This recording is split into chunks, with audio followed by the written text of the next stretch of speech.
The little railroad station on the edge of the prairie was never meant for waiting. It was a place of coming and going, of brief hellos and hurried goodbyes, of travelers stepping down from trains with dust in their hair and purpose in their eyes. But for Clara Evans, it had become something else entirely, a place of stillness, of hope stretched thin across the long hours of the day. When she had first stepped off the train 3 days ago, her heart had been light with anticipation. She clutched a small trunk that held all she owned in the world: 2 dresses, a Bible, her mother's brooch, and a carefully folded letter. That letter, written in a strong hand, was the reason she had come all this way. A rancher from the West, a man she had never seen but who had written kind words and promised her a new life, was supposed to be waiting for her here. He was to be her husband, her future, her chance of belonging. On that first day, Clara smoothed her blue dress, straightened her bonnet, and sat tall on the wooden bench outside the depot. She watched each train roll in, her eyes scanning the platform for a man who might be searching for her. But with every arrival, her heart dipped lower. Strangers stepped down, miners with heavy beards, families with wide-eyed children, ranch hands with spurs that clicked against the boards, but no one came forward to claim her. "Don't fret, miss," the old station master had said kindly, handing her a tin cup of water as the sun dipped low. Sometimes these ranch folks get caught up with cattle or storms. He'll be along. Clara had smiled, though inside her stomach knotted with unease. Surely he was just delayed.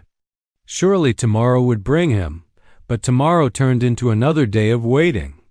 By mid-morning, the townsfolk had begun to notice her, this young woman with pale hands folded neatly over her trunk, her eyes scanning every face with quiet desperation. Whispers floated near the general store and the saloon. That the mail-order bride? Still sitting there? Poor thing.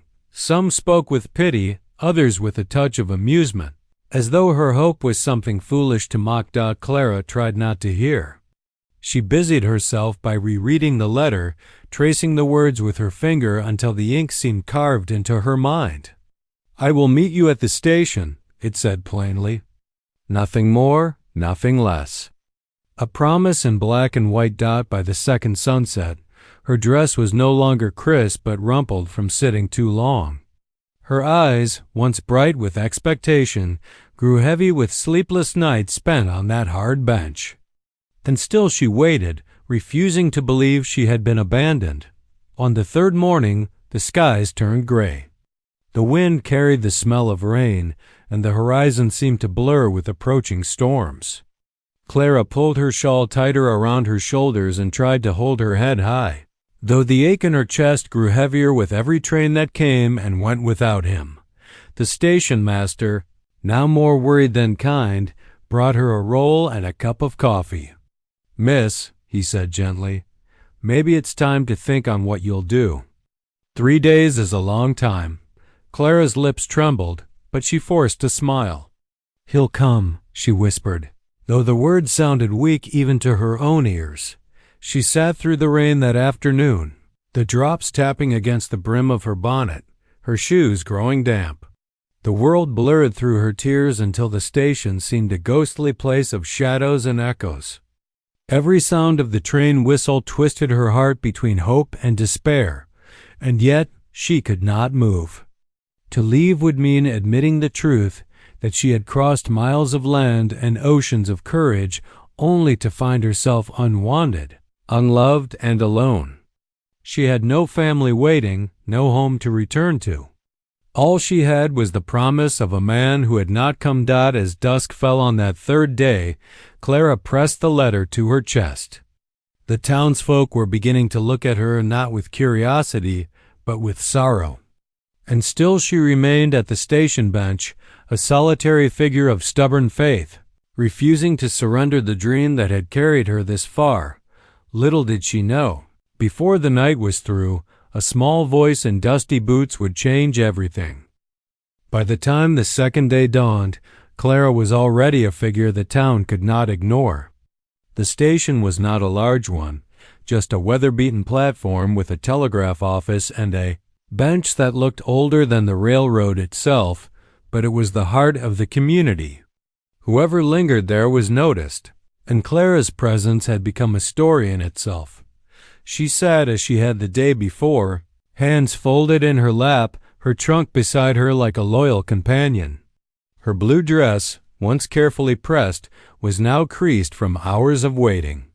Her bonnet shielded her from the morning sun, but not from the curious glances of townsfolk who passed by with baskets, parcels, and wagons stopped by noon. Whispers followed her like shadows. "That's her, ain't it? The bride from back east?" One woman murmured to her companion outside the general store. "She's still sitting there?" The other replied, shaking her head. "Lord, poor girl. Must be awful to be left like that." Not all the comments were kind. Near the saloon, a pair of cowhands chuckled.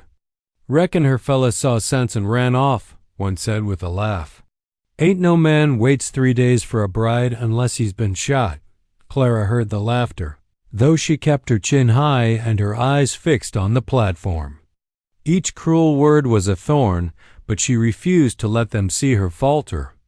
She had not crossed miles of prairie to crumble at the first sign of doubt. Still, as the hours stretched on, doubt did creep in. She opened the letter once more, smoothing it over her knees until the creases threatened to tear. She read the familiar words, "I will meet you at the station," over and over again, as if repetition could summon him out of thin air. The handwriting was real. The promise was real. Surely he existed. Surely he would come. By evening, the station master brought her another cup of coffee, his lined face soft with pity. "Miss," he said, "I don't mean to trouble you, but it ain't right for a lady to sit here without word. You want me to send a telegram, maybe? Try to find this rancher of yours?" Clara hesitated, the offer both a lifeline and a knife. A telegram would mean admitting to strangers that she was waiting in vain, that her husband-to-be might not be who he claimed. It would mean her hope could shatter in a few curt words tapped out over a wire.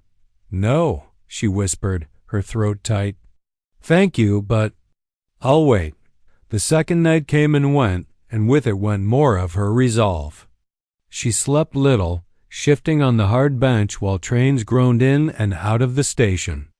In her half-dream she saw a man stepping down, tipping his hat, smiling at her the way a bridegroom should. But when she woke, there was only the empty platform and the distant cry of coyotes beyond the prairie. On the third morning, the skies turned heavy, thick with the weight of rain. Clara sat once more, her shawl pulled tightly around her shoulders, though the chill came more from within than without. Townsfolk still passed, some shaking their heads, others pretending not to see her at all. The whispers had shifted now. No longer just curiosity, they carried a sorrowful tone, as if she were a ghost of a wedding that would never be. She ought to leave. An older woman said to her husband as they walked by. "No good'll come of waitin'." Clara heard those words most of all. No good will come of waiting. Perhaps it was true. Perhaps she had been a fool to put her trust in a man she had never met, in a promise written on paper but never spoken aloud. For the first time, the thought settled in her chest like lead. What if he never intended to come? As the rain began to fall, soft at first and then steady, Clara clutched the letter to her chest and closed her eyes. The drops pattered on her bonnet, trickled down her sleeves, dampened the trunk at her feet. She could have risen. She could have sought shelter inside.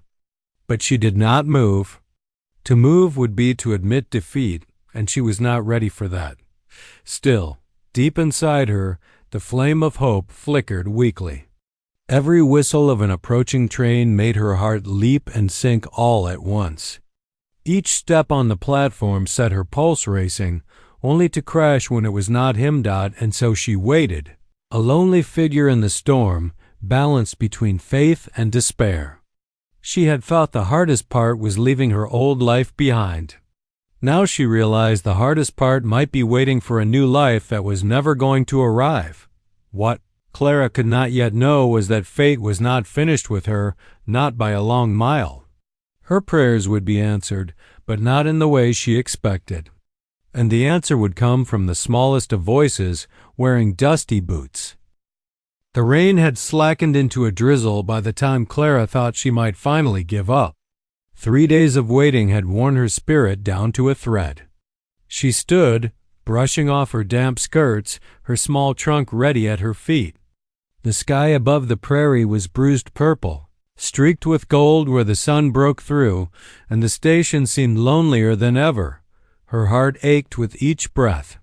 She had arrived with so much hope, yet now she felt foolish, abandoned, a spectacle for the whole town. Perhaps tomorrow she would find work scrubbing dishes in the boarding house, or perhaps she would use what little money she had to take the next train east. But one truth clung to her like the rain. The man she had waited for was never coming. Just as she bent to lift her trunk, a small voice pierced through the quiet. "Ma'am?" Clara froze. Slowly, she turned. Standing only a few paces away was a boy no older than 7, with dusty brown boots too big for his small frame and trousers patched at the knees. His hair stuck out in unruly tufts beneath a battered hat, and his eyes wide, curious, and startlingly earnest looked straight at her. "Yes?" Clara asked softly, surprised to hear her own voice sound so fragile. The boy shifted from foot to foot, holding something close against his chest. A wooden toy horse, worn smooth with use. Are you the lady waitin' for a husband?" Clara's throat tightened. Word of her vigil had spread farther than she realized, far enough for even a child to know her sorrow. She swallowed hard and nodded. "I suppose I am." The boy's eyes lit up with a mixture of relief and determination, as though her answer confirmed some plan forming in his young mind. He took a brave step closer, squaring his shoulders the way a man might. "Well, if he ain't comin', maybe you could marry my daddy instead?" Clara blinked, certain she had misheard. The station seemed to tilt for a moment, caught between the absurdity of the suggestion and the raw sincerity in the child's tone. She opened her mouth to reply, but no words came. The boy went on, his small hands clutching the wooden horse tightly. "See, Ma died 2 years back, and Pa he's real good, but he don't smile much no more. I've been thinkin' maybe he needs somebody, and I thought you might be her." The innocence in his voice nearly broke her. Clara knelt slowly, her skirts spreading damp across the wooden planks of the platform so she could meet his gaze at eye level. "What's your name, sweetheart?" she asked gently. "Tommy," he said proudly, lifting his chin. "Tommy Carter." "Well, Tommy Carter," Clara said, forcing a tender smile though her heart trembled. "That's a very kind thing to say. But marriage, that's a very big thing. I don't think it's a decision a boy should make all on his own." Tommy's little face fell, but before he could reply, a shadow stretched across the platform. Clara looked up, and there, standing a few feet behind the boy, was a man tall, broad-shouldered, and weathered by sun and labor. He wore a hat low over his brow and held the reins of a chestnut horse. His clothes were plain but well kept, his boots muddy from the trail. His expression was difficult to read, part embarrassment, part apology, and something else, something guarded yet tender. "Tommy," the man said, his voice deep but not unkind. "What are you doing?" The boy turned, clutching his toy horse tighter. "I was just to skin her, Pa. She's been sitting here all this time, waiting on a man who ain't comin'. I thought maybe she could marry you instead." A flush of color rose in Clara's cheeks. She stood quickly, feeling suddenly exposed under the man's gaze. He removed his hat, holding it respectfully in his hands. "Ma'am," he said quietly, "I'm sorry for my boy. He don't mean no harm. He just—" "Well, he misses his ma something fierce." Clara searched his face. There was no mockery there, no pity like she had seen in the townsfolk's eyes, only an honesty that startled her. His son's words had embarrassed him, yes, but they had also struck something in him, something buried deep. The boy tugged at his father's sleeve. "Please, Pa, she's nice. You'll see." The man, Ethan Carter, though Clara did not yet know his name, let out a breath and gave his son a look both stern and soft. "That's enough, Tommy." Then, turning back to Clara, he gave a small, rueful nod. "I'm sorry again, ma'am. We'll be on our way." And with that, he placed a hand on his boy's shoulder, guiding him toward the waiting horse. Clara stood rooted to the platform, her heart pounding, her mind whirling. In 3 days of waiting, she had found only silence, pity, and despair. Yet in a single moment, a boy's earnest plea, a man's quiet gaze, something inside her stirred doubt it was not the promise she had come for. But perhaps, just perhaps, it was the beginning of something else. Clara stood motionless on the platform, her trunk forgotten at her feet, watching as the boy's small boots scuffed against the planks. He had spoken with such disarming honesty that her heart was still fluttering in her chest. But it was not only the boy who unsettled her, it was the man who came after him. The rancher. He lingered a few steps away, hat in hand as though unsure whether to approach or retreat. The last sliver of sunset caught the lines of his face, weathered but strong, and revealed eyes the color of storm cloud, steady, searching, yet shadowed with weariness. He looked like a man who carried burdens he did not speak of, and Clara felt both wary and strangely drawn. Ethan Carter had not meant to intrude. He had brought his boy into town for supplies, nothing more. But when he had seen the young woman waiting at the station day after day, her posture proud despite the whispers he could not help but notice, and when his son, bold as ever, walked straight to her and asked the impossible, Ethan's heart had lurched. He cleared his throat, shifting the hat in his hands. "Ma'am," he said quietly, his voice deep with a rugged timbre, "I owe you an apology, my boy. He's got a good heart, but he don't always know where to keep his thoughts." Clara's cheeks flushed. "He meant no harm," she murmured. Her eyes flicked to Tommy, who was watching her with the unwavering hope only a child could hold. It was sweet in its own way.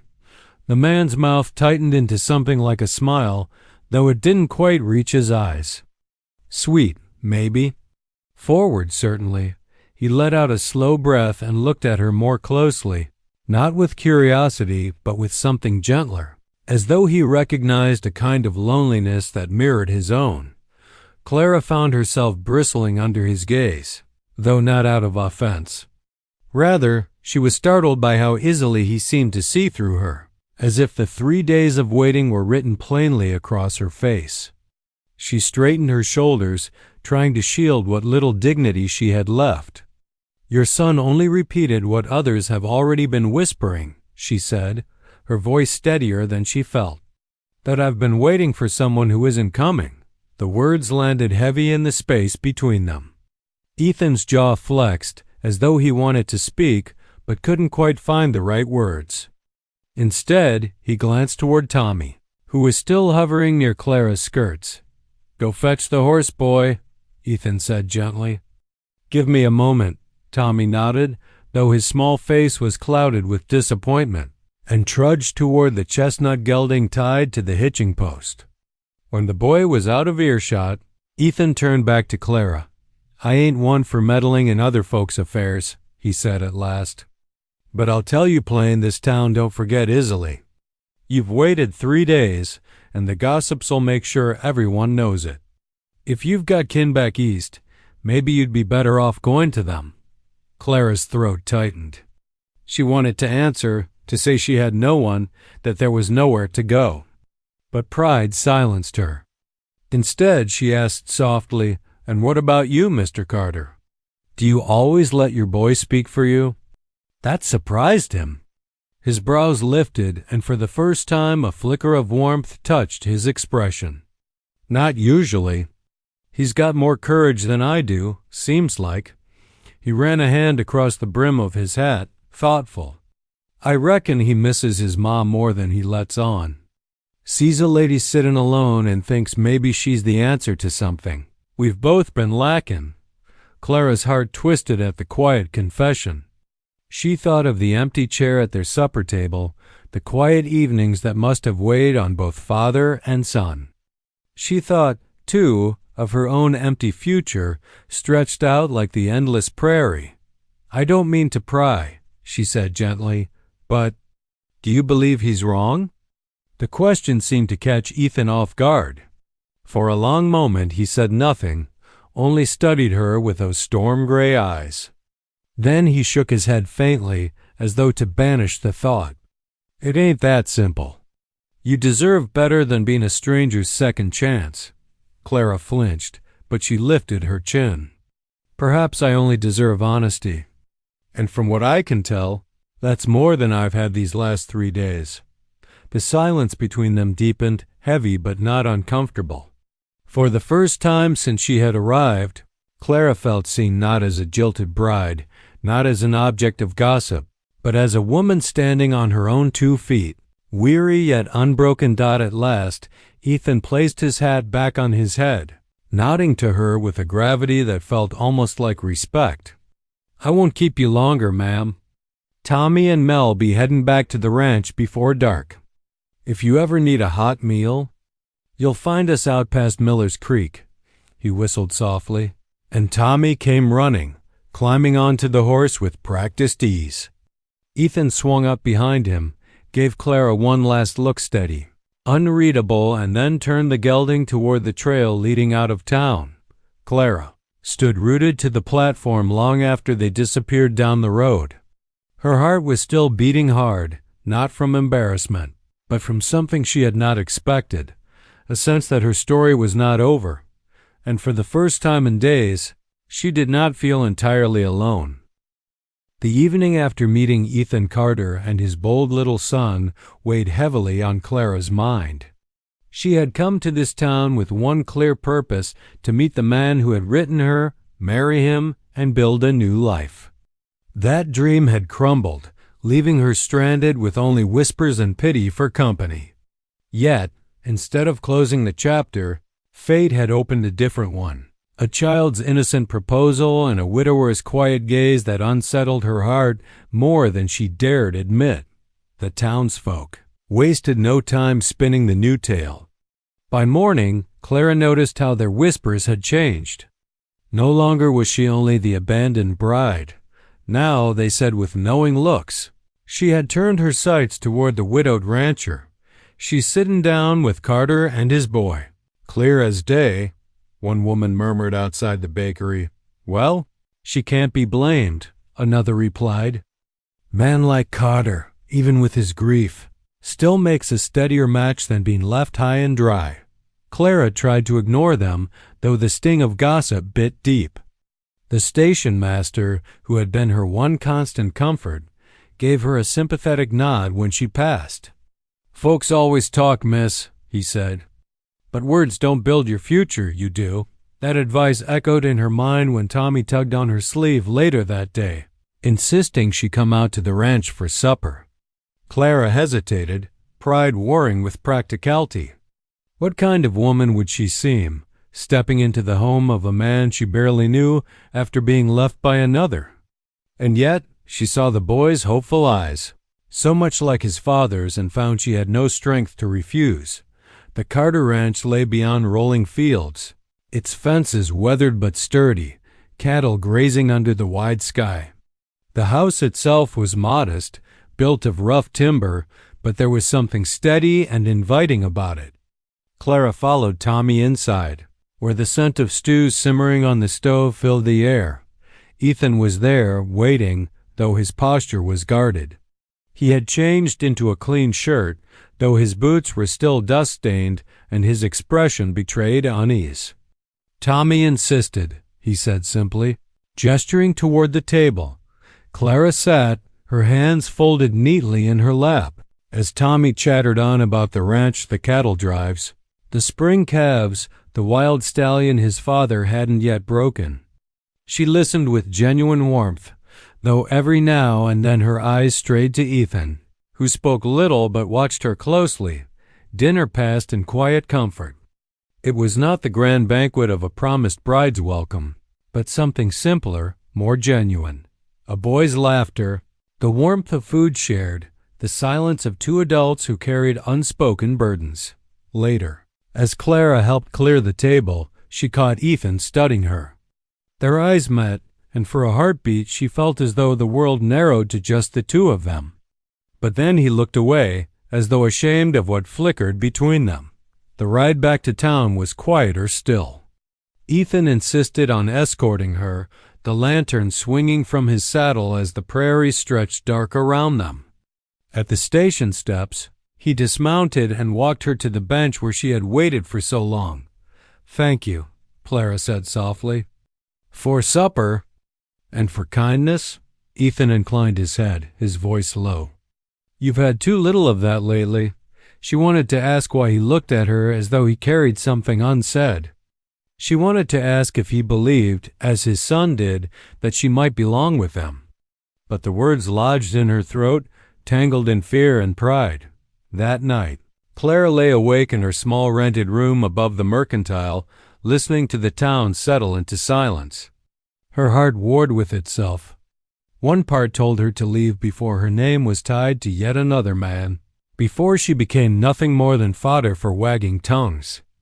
Another part, the quieter but stronger one, whispered that she had glimpsed something at the Carter Rancha, a sense of belonging she had never known. As for Ethan, he rode home with his boy asleep against him in the saddle. He tried to tell himself that Clara was nothing to him, just a stranger in need of kindness. But in the hush of the prairie night, he could not deny what her presence had stirred. Memories of laughter in the kitchen, the warmth of another voice in the house, the ache of loneliness he had buried beneath work and silence. Clara's doubts held her back. Ethan's guilt of daring to think of another woman when his late wife's memory still lingered kept him guarded. Yet, like two rivers flowing unseen beneath the earth, their hearts had already begun moving toward each other. It was only a matter of time before they met in the open. The church bell tolled softly in the distance, its sound floating across the quiet prairie like a promise of something new. The town had gathered in hushed anticipation, their curiosity woven with the scent of fresh pine laid out along the aisle. Clara stood at the back of the little chapel, her heart hammering in her chest, her hands clasped tightly around a small bouquet of wildflowers Annie had picked just that morning. She had never pictured herself here, not like this, not with the whole town watching her. But now, as the wooden doors creaked open, she realized this was the beginning of something she had secretly longed for: a family, a place where she belonged. Ethan stood at the altar, dressed in his cleanest shirt, his dark hair combed back, his boots polished though still weathered from years of ranch work. He looked different than the first time Clara had seen him at the station. Then he was just a weary rancher, eyes cautious and reserved. Today, though, he stood tall, his gaze steady, softened by something deeper. His little girl, Annie, stood proudly beside him in her own white dress, clutching a tiny ribbon as though she were part of the ceremony itself. Townsfolk whispered as Clara began her slow walk down the aisle. They had seen her arrive days ago, abandoned and alone at the station, waiting for a man who never came. Pity had filled their eyes then, but now? Now, curiosity sparkled in their faces, mingled with something else: respect, perhaps even admiration. Because Clara hadn't given up. She had endured the hardest kind of loneliness and had somehow found her way into the heart of a man who hadn't been looking for love either. When she reached the altar, Ethan extended his hand, steady and firm. Clara placed her own trembling fingers in his, and the warmth that spread from his palm seemed to calm the storm inside her. Annie, her face beaming with childlike joy, tugged gently at Clara's skirt. "Now we're a real family," she whispered loudly enough for a few of the guests to hear. A ripple of soft laughter spread through the chapel, easing the tension. Clara's eyes stung with unshed tears. The preacher's words were simple, but Clara hardly heard them. Her mind was full of memories, the long wait at the station, the cold nights spent in doubt, the fear of never being wanted. And then Annie's voice, small but certain, asking if she would marry her daddy instead. That one question had changed everything. It had given Clara a second chance, one she never thought she'd have. When it came time to say her vows, Clara's voice shook but grew stronger with each word. She promised not only to stand by Ethan, but also to love and protect Annie as if she were her own. Ethan's vow was brief, but the conviction in his tone silenced the room. "I ain't a man of many words," he said, "but I promise to care for you both with everything I got." "That's my word." The preacher declared them husband and wife, and for the first time in years, Clara felt like she wasn't just surviving, she was living. Ethan leaned in, his kiss tender but sure, sealing the moment not just for themselves, but for the little girl clapping excitedly beside them. Annie's laughter rang through the chapel like music, and the guests stood, clapping, some even wiping tears from their eyes. Outside, the sun blazed golden across the prairie, lighting the fields in a glow that felt almost like heaven itself was smiling down on them. The townsfolk gathered around, offering congratulations, some already teasing Ethan about finding himself a bride in the most unlikely way. Clara felt the warmth of acceptance wrapping around her, the community that once pitied her now celebrating her. That evening, back at the ranch, Clara stood on the porch with Annie curled in her arms. The little girl was already drowsy, her boots dangling loosely as she leaned against Clara's chest. Ethan came up behind them, resting his hand on Clara's shoulder. They watched the sun sink behind the hills, the sky painted in shades of rose and gold. For the first time, Clara didn't wonder what tomorrow would bring. She knew. Tomorrow would bring mornings filled with laughter, afternoons of hard work side by side, evenings by the fire with Annie nestled close as Annie drifted off to sleep. Ethan whispered quietly, "You're home now, Clara. You don't ever have to wait alone again." Her heart swelled at those words. She had waited 3 long, lonely days at that station, thinking she had been forgotten. But now, as she held Annie close and leaned into Ethan's steady presence, she realized she hadn't been forgotten at all. She had simply been waiting for the right beginning. And at last, it was here. *Subscribe my channel if you like the video.